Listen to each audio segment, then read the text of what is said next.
একটা দলের মধ্যে যাদের মধ্যে ক্ষমতায় আসার কনফিডেন্স বিল্ড করেছে, তারা সেই 17 বছরের কার্যক্রমেরই এক ধরনের পুনরাবৃত্তি গত 1.5 বছরে করেছে।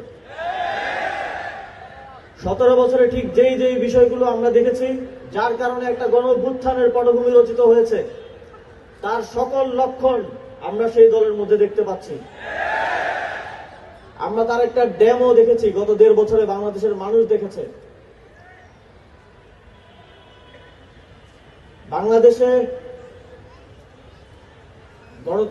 গণতন্ত্রের ইতিহাসে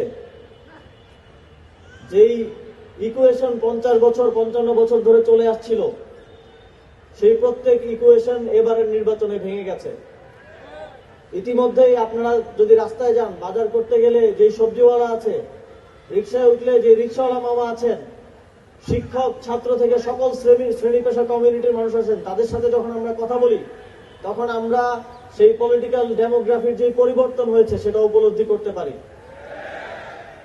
সুতরাং আগের যেই গতানুগতিক হিসাব নিকাশ, যে অমুক দলের 30%, তমুক দলের 40%, সেই হিসাব নিকাশ এবার বাংলাদেশের জনগণ তাদের ভোটাধিকারের মধ্য দিয়ে বদলে দিবে।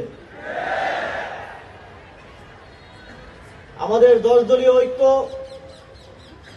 আমরা প্রথম থেকে বলে আসছি, আপনারা দেখবেন অন্যান্য যেসব জোট হচ্ছে, আমাদের প্রতিদ্বন্দ্বী যেসব জোট আছে, তাদের মধ্যে সিট ভাগাভাগি নিয়ে কি পরিমাণ ঝামেলা হচ্ছে এবং যাদের সাথে তাদের সমঝোতা হয়েছে তাদের আসলেও কি পরিমাণ সমস্যা হচ্ছে। আমরা প্রথম থেকে বলে আসছি, আমাদের এই ঐক্য কিছু প্রিন্সিপালের ভিত্তিতে আমরা এই ঐক্য গঠন করেছি। আমরা কোনো সিট ভাগাভাগি কিংবা ক্ষমতার ভাগাভাগির আলোচনার মধ্য দিয়ে ঐক্য গঠন করিনি। আমরা এই ঐক্য গঠন করেছি বাংলাদেশকে মুক্তি দেওয়ার জন্য। আমরা এই ঐক্য গঠন করেছি জুলাই গণঅভ্যুত্থানের মধ্য দিয়ে যেই সংস্কারের কমিটমেন্ট দেশবাসীকে আমরা দিয়েছি সেটা বাস্তবায়ন করার জন্য। এই ঐক্য, এই জোট বিজয়ী হলে ঐক্যমত্য কমিশনের সংস্কারের যে বিষয়গুলো এই গণভোটে আছে, তার থেকে আরো বেশি সংস্কার আমরা করব। এই কমিটমেন্ট আমরা দেশবাসীকে দিতে চাই। এই ঐক্য বিজয়ী হলে আমরা এদেশে সুশাসন প্রতিষ্ঠার জন্য সর্বোচ্চ চেষ্টা করব। এই কমিটমেন্ট আমরা দেশবাসীকে দিতে চাই। আমরা বিগত সময়ে আওয়ামী ফ্যাসিস্ট সরকার বাংলাদেশকে যেভাবে একটি প্রতিবেশী দেশের গিনিপিগ বানিয়ে রেখেছিল, বাংলাদেশ সেখান থেকে পৃথিবীর বুকে মাথা উঁচু করে দাঁড়াবে, এই নিশ্চয়তা আমরা দেশবাসীকে দিতে চাই। আমরা বিশ্বাস করি সারা দেশের মানুষ মুখিয়ে আছে ভোট দেওয়ার জন্য। ইতিমধ্যে আমরা দেখেছি নির্বাচন কমিশন সহ বিভিন্ন প্রতিষ্ঠান কিভাবে পুরনো বন্দোবস্তের মতো একদিকে হেলে যাচ্ছে। আমরা তাদেরকে সতর্ক করতে চাই। আপনারা দেখেছেন পূর্ববর্তী যে নির্বাচন কমিশনাররা বিভিন্ন বিতর্কিত নির্বাচন আয়োজন করেছে, রাতের ভোট বাস্তবায়ন করেছে, তাদের পরিণতি কি হয়েছে।